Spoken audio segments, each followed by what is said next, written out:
When the heroes of Benghazi finished their mission, the State Department, run by Hillary Clinton at the time, told them they had to foot the bill for their own plane fare home from Germany, according to former Congressman and Fox News contributor Jason Chaffetz. Chaffetz appeared on Fox News on Tuesday night to talk to Sean Hannity about Barack Obama's comments regarding wild conspiracy theories, like those surrounding Benghazi. At the 4-minute mark, Chaffetz declared that Clinton's State Department abandoned the Benghazi heroes. "You know what happened when they actually got home? Those people saved dozens of American lives. When they got home, you know what the State Department, Hillary Clinton's State Department, did? They took away their security clearance so they couldn't get a job. It's unbelievable. That's how they treated these guys. When they were there in Germany. They didn't send them home. They didn't offer them plane tickets. They just told them they were released. They had to pay for their own plane tickets to get home." If these allegations by Chaffetz are true, it begs an obvious question: why in the world were American heroes treated so shabbily when the government thinks nothing of draining taxpayer resources for illegal aliens and giving luxury perks for politicians? Thankfully, President Donald Trump is doing something about the ridiculous spending. In January, he announced his plan to end the over $33 billion in aid that the U.S. has been providing Pakistan since 2002. And there's more. In September last year, the Washington Examiner reported that illegal immigration cost American taxpayers $116 billion a year.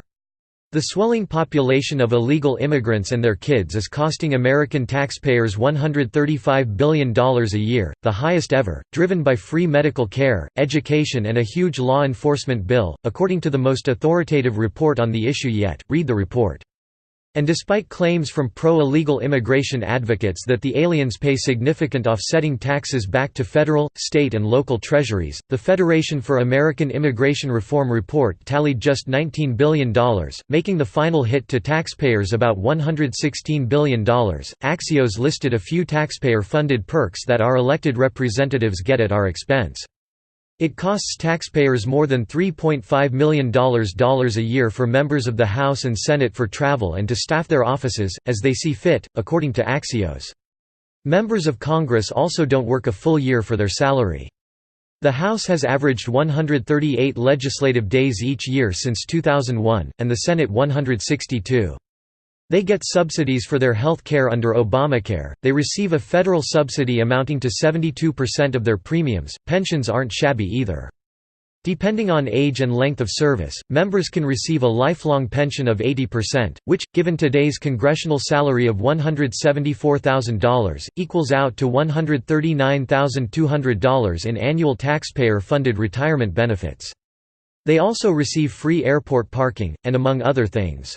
Our nation's legislators get a slew of lifetime benefits even after leaving office, including a taxpayer-funded gym at the Capitol, access to the House and Senate floors, parking in House lots, and the ability to dine in the House and Senate dining rooms. Finally, as we have the national argument over whether or not former Obama administration officials should lose their security clearance, why would American heroes have their security clearances revoked? As government workers draw salaries 80% higher than that of the American worker, why would we deny the ability of these heroes to find work after their service? Why, with all the money bleeding out of our federal government, would service members, and heroes at that, have to pay for their own plane tickets home after serving their country? It's not just the money. Those heroes are making the ultimate sacrifice for our country.